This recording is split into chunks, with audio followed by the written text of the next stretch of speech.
Hello मैं हूँ hello मैं हूँ मालती और मैं आज सुना रही हूँ माता जी का भजन। कैसा लगता है आप लोग बताएं। लाइक करें, सब्सक्राइब करें, कमेंट करें ताकि आप लोगों का पसंद मुझे पता चले और अपनी कमियां हम दूर करें। और ठीक है, गाती हूँ।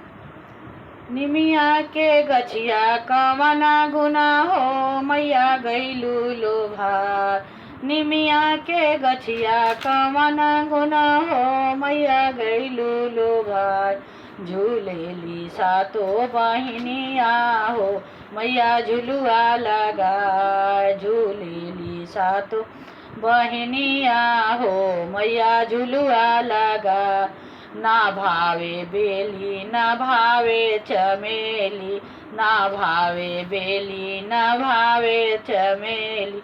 अड़हुल के फुलवा कावन गुना हो, मैया गईलू लोभा।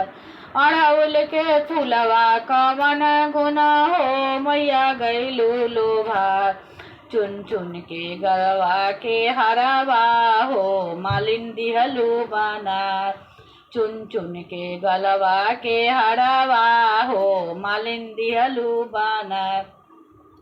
ना भावे पूरी ना भावे मिठाई, ना भावे पूरी ना भावे मिठाई।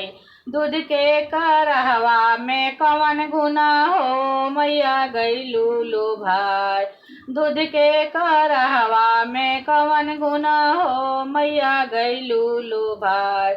छकवा लवंगिया के संगिया हो, माई के सेवखा चढ़ाए। छकवा लवंगिया के संगिया हो, माई के सेवखा चढ़ाए।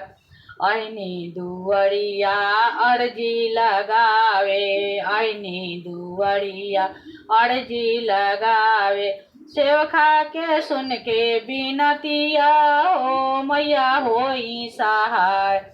सेवखा के सुन के बिनतिया हो, मैया होई सहाय।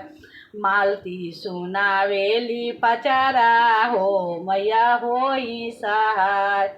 मालती सुनावेली पचारा हो, मैया होई सहाय। धन्यवाद।